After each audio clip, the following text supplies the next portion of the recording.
삭제해주는 거는 너무 고마운 일이겠지만 내 신용점수가 확 올라간다거나 이건 아닌 것 같고.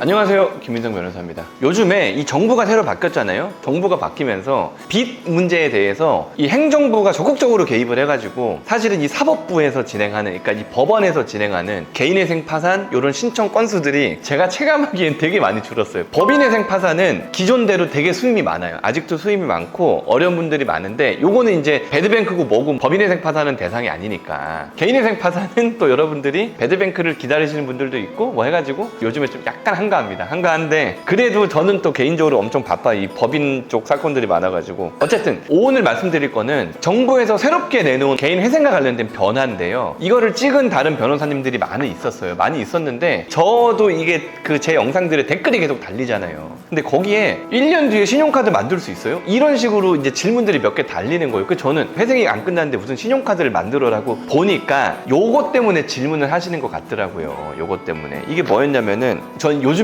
보도자료를 기준으로 말씀을 드립니다. 왜냐면 신문기사나 특히 챗GPT는 거짓말을 너무 많이 하기 때문에 이 정부 보도자료를 기준으로 말씀을 드리고 제가 이제 알고 있는 어떤 실무적인 지식들을 여기다 한번 넣어 볼게요. 7월 18일 날 보도한 거니까 일주일 정도 지난 거예요. 따끈따끈한 거고, 제목이 뭐냐면 법원에서 하는 개인회생 절차의 변제 계획을 1년간 성실하게 이행한 채무자의 개인회생 정보가 조기 삭제됩니다. 이거예요. 이 한국신용정보원이 뭐하는 회사냐면은 이 신용정보라는 건 개개인의 소중한 정보인 거잖아요. 누군가 너무 쉽게 나의 신용정보를 알 수 있다면 너무나 문제가 큰 거잖아요. 내가 친한 애가 있으면 전화번호 눌러가지고 아 얘는 신용이 괜찮은 애, 아 얘는 안 좋은 애. 되게 민감한 개인정보인데 그걸 알 수 있는 게 아니잖아요. 개인정보보호법에 위반이 되니까 국가기관에서 이 신용정보를 집중하는 기관을 만들고 다른 어떤 금융기관들이 한국신용정보원에서 개인의 정보들을 이렇게 수집을 하거든요. 그런 거를 신용을 관리하는 데가 한국신용정보원인데 어쨌든 그런 기관이에요. 개인회생 파산 하실 때 빚 같은 거 어디에 얼마나 있는지 모르시는 분들은 K10이라든가 아니면 옛날에 웰컴 저축은행 앱이라든가 뭐 여러 개 소개시켜 드렸는데 여기서 이제 뭐가 나왔냐면은 변제계획 1년을 성실하게 수행한 채무자의 개인회생 정보를 조기 삭제하도록 일반 신용정보관리계획을 개정하였습니다. 말 그대로 1년간 성실하게 이행하면은 개인회생 정보가 조기 삭제되게 됩니다. 항상 이 코드 번호 이런 게 있잖아요. 우리 직원들 퇴사할 때도 이 퇴사 사유에 코드 번호들이 있거든요. 그래가지고 어떤 코드 번호가 나오면 실업급여 대상이 되고 막 그런 게 있어요. 한국신용정보원에도 개인 회생을 하고 있다라는 코드 정보가 뭐 1311인가 뭐 그렇대요. 그거를 1년 동안 열심히 미납 없이 납부를 하면은 없애주겠다는 거예요.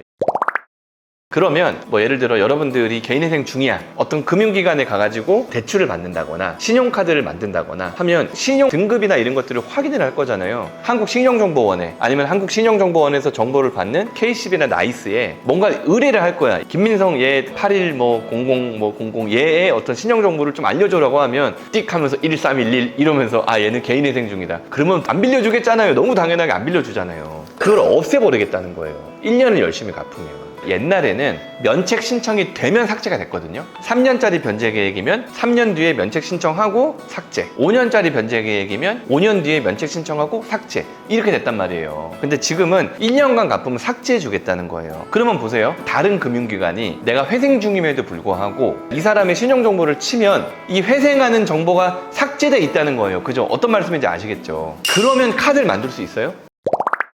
저는 아니라고 생각해요. 저는 개인적으로 아니라고 생각해. 왜냐면 보세요. 여러분들이 빚을 못 갚아가지고 회생을 한 거잖아요. 그러면 여러분들한테는 못 갚는 빚이 엄청나게 많을 거예요. 근데 그거를 개인회생 절차를 통해서 한 달에 30을 갚든 100을 갚든 200을 갚든 어쨌든 성실하게 납부를 하고 계실 거잖아요. 그러면 내가 인가 이후에 납부한 돈들은 채권자한테 꾸준하게 변제가 될 거예요. 그리고 개시 결정을 기준으로 해서 내가 빌린 원금과 이자가 확정이 되고 그중에 일부를 갚고 나중에 면책 신청을 하면 이제 최종적으로 탕감이 되는 거잖아요. 근데 1년을 갚으면 내가 지금까지 낸 돈이 일부 채권자들한테 변제는 계속 되고 있겠지만 그 채무 채무액이 사라지는 건 아니잖아요. 왜? 내가 다 갚고 면책 신청을 해야지 사라지는 거니까. 그러면 여러분들이 1년 성실하게 갚고 법원에서 만약에 한국신정원에 야, 얘 1년 열심히 갚았으니까 이거 없애줘라고 하면 그거는 없어질 거야. 근데 대출금은 남아있는 거예요. 대출금은. 그러면 내 소득에 비해서 못 갚는 과다한 대출이 있는 상태라는 거는 당연히 한국신용정보원이나 다른 데에서 확인이 가능할 거기 때문에, 그렇기 때문에 제가 봤을 때는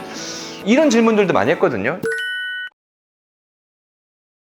면책 이후에 신용카드 만들 수 있습니까? 근데 어떻게 알아요, 그거를? 제가 항상 예를 드는 게 뭐냐면, 저희 집사람이 공무원이에요. 공무원인데 애가 셋이라서 계속 육아휴직하고 하면서 일 안 한 지가 한 9년 됐거든요. 저희 집사람 이름으로 신용카드가 안 나옵니다. 집사람이 좋은 동네에 살고 공무원이고 남편이 변호사인데도 얘가 소득이 없으니까 신용카드가 안 나와요. 근데 여러분들은 이제 회생을 하니까 소득은 있겠지만 빚이 엄청나게 많잖아요. 우리 집사람 빚도 하나도 없어요. 네. 여러분들은 소득이 있다 한들 어쨌든 간에 내 소득보다 훨씬 더 많은 빚이 있으니까 회생 신청을 한 건데, 그런 빚이 아직까지 면책되지 않았는데 카드를 막 만들어 줄까요? 그러진 않을 것 같아요.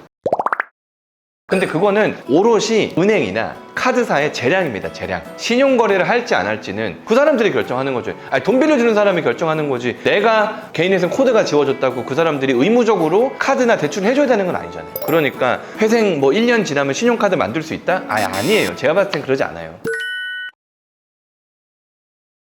그리고 제가 봤을 때 만약에 신용카드를 만들 수 있는 분은 어떤 느낌이냐면, 금융기관에서 빌린 빚보다 상거래 채권이 훨씬 많거나 아니면 개인한테 빌린 빚이 많거나 이래가지고 회생을 하신 분들은 개인회생 자료가 지워지고 금융조회를 해보니까 금융기관에 안 갚은 빚이 뭐 한 2, 3천밖에 없어. 근데 내가 소득은 한 4, 500대. 이런 분들은 아마 가능할 수도 있지 않을까. 왜냐면 뭐 500씩 버는데 빚 3천이면 해줄 수도 있겠죠, 당연히. 그래서 일단 정부에서 삭제해주는 거는 너무 고마운 일이겠지만, 이게 삭제됐다고 해서 내 신용점수가 확 올라간다거나 내가 신용카드를 만들거나 아니면 신용활동을 제대로 할 수 있다? 이건 아닌 것 같고, 그렇게 돼서도 사실은 안 된다고 생각을 해요. 지금 보시는 영상이 이해가 잘 안 되시면 회생에 대한 기초가 좀 부족하신 거거든요. 이 영상 오른쪽 위에 있는 요 깜빡깜빡거리 링크 있잖아요. 그거 누르셔가지고 회생의 기초 공부하세요. 엄청 쉽게 찍어놨습니다. 구독과 좋아요 눌러주세요. 해서 앞으로도 되게 발빠르게 막 시기적절하게 이건 못해요. 저는 엄청 바쁘기 때문에 그렇게는 못하지만 좀 오해하실 만한 것들이 있으면 그런 것들 제가 공부 좀 해가지고 분별 없이 막 정보만 드리는 게 아니라 제가 좀 파악을 해보고 여러분들이 이해하기 쉽게, 요번 정부는 채무 관련해가지고 많은 어떤 그런 정책들을 쏟아내니까 그런 것들은 이해하기 쉽게 좀 제가 설명을 해드리려고 노력을 많이 하겠습니다. 감사합니다.